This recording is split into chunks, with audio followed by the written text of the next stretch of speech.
Salut à tous, bienvenue au mode Building Gadgets. Alors, comment obtenir ce mode en gros? On va aller sur Forge et chercher Building Gadgets, ok, sur l'appli officielle.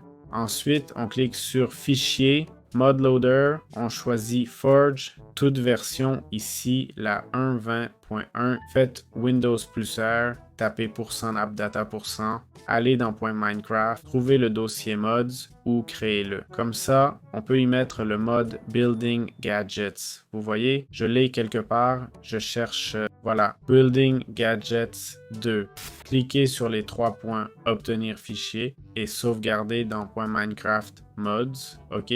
C'est aussi simple que ça. Lancez Minecraft avec Forge et c'est bon. Très bien, le mode Building Gadgets a divers appareils qui ont tous besoin d'une chose en commun, l'énergie. Alors, comment recharger cette énergie?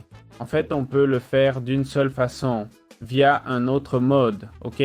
On aura besoin d'un mode d'énergie avec une station de charge ou un moyen de transférer l'électricité à nos appareils. Voilà, c'est aussi simple que ça. Comment fonctionnent les gadgets intégrés? Bon, d'abord, il y a divers raccourcis clavier, ok?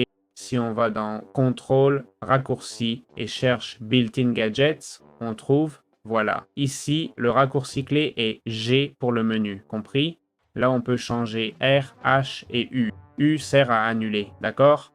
Disons que je fais ça sans faire exprès. Non, j'ai dit sans le vouloir. Donc, si je presse U, ça annule, c'est très pratique. Appuyons sur G pour ouvrir le menu. Comme vous voyez, on a plusieurs options ici, ok?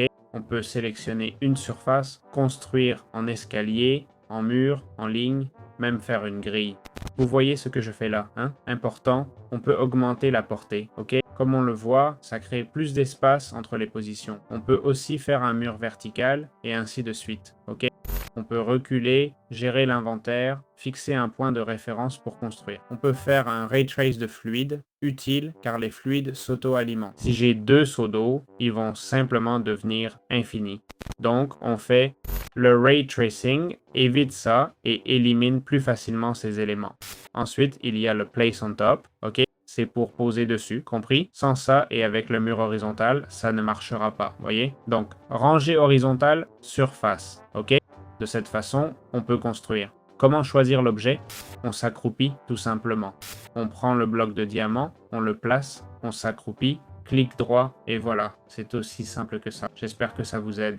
Et comment sélectionner le bloc? Imaginons qu'on ait divers éléments dans le mode Building Gadget. Pour choisir la redstone, on prend simplement le Building Gadget. Ok, je m'accroupis, clic droit et voilà la redstone sélectionnée. Ok, avec ça, je peux placer la redstone sans aucun souci. D'accord? Voilà, c'est aussi simple que ça. Comment fonctionne le gadget d'échange? En gros, il échange des blocs. D'accord? Le gadget de construction construit, par exemple, cette surface ici. Le gadget d'échange, lui, échange simplement des objets. Ok? Alors, on va appuyer sur G et on peut affecter des entités, être flou, avoir des zones connectées. Sélectionnons une surface avec un rayon de 3, d'accord? Voilà, la surface est là. On choisit le bloc de diamant. Le gadget de construction construirait dessus, mais celui-ci remplace juste les blocs, comme on vient de voir. C'est essentiellement ce que fait cet outil. Il ne détruit pas, il remplace des blocs, compris? Voilà. J'espère que vous avez fait le gadget copier-coller. En gros, comme son nom l'indique, il nous aide à copier-coller. Ok? On va être en mode copie. On sélectionne d'un point à un autre pour copier un bloc. J'ai fait clic droit. J'ai maintenant 196 blocs. Ok? Voyez. Si je m'accroupis, je fixe le second point et debout le premier. Ok? Une fois copié, on appuie sur G et on clique sur coller. D'accord? Maintenant, on est en mode collage. Ok? On va placer cette surface où on veut, par exemple ici. Ok? Je veux coller ici, clic droit et ça colle ce qu'on a copié, ok? Il manque la partie redstone, mais ça montre les bases. Donc, voilà comment fonctionne le copier-coller ou copy-paste. Comment fonctionne le couper-coller? Eh bien, comme le copier-coller permet de coller, celui-ci va nous permettre de couper, c'est tout. On fixe un point.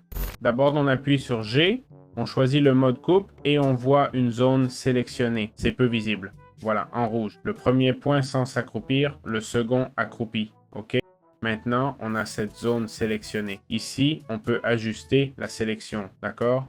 On peut remplacer des blocs, coller, etc. C'est important, ok? On resélectionne en mode coupe, hop, et là, je me mets ici, hop, ok? Voilà les éléments sélectionnés. Si je presse C et coupe, ça va couper. Que se passe-t-il? C'est dans le presse-papier, OK? Où que je me mette, ça va coller cette construction que j'ai détruite, OK? Clic droit et on colle la construction. Voilà ce que ça fait, OK? Copier-coller, copie et colle. Celui-ci coupe et colle, comme son nom l'indique. Comment fonctionne le gadget de destruction? En gros, ce gadget a des fonctions très claires. OK? C'est essentiellement pour détruire, compris? Oh, quel génie! Bon, il y a différentes options. Retracer les fluides, ça fait passer les fluides ou les détruit complètement. OK, l'un ou l'autre. Il suffit de cliquer droit et vous voyez, ça me laisse choisir ce que je veux enlever. En haut, on va descendre et dire à droite, mais ça marche pas, donc rien à droite. À gauche, OK? Et là, vous voyez, ça me laisse faire, non? Une fois la structure définie, ici, cette ligne, on peut l'agrandir, disons 5 et 5, ça fait 10 blocs. On peut détruire cette zone avec un clic droit, OK? Et voilà, c'est fait. C'est comme ça que marche le gadget de destruction. On fixe d'abord une zone à éliminer, puis on l'élimine, c'est tout. Voilà, on a couvert l'effortless building, les building gadgets. J'espère que c'est utile. À bientôt dans d'autres vidéos.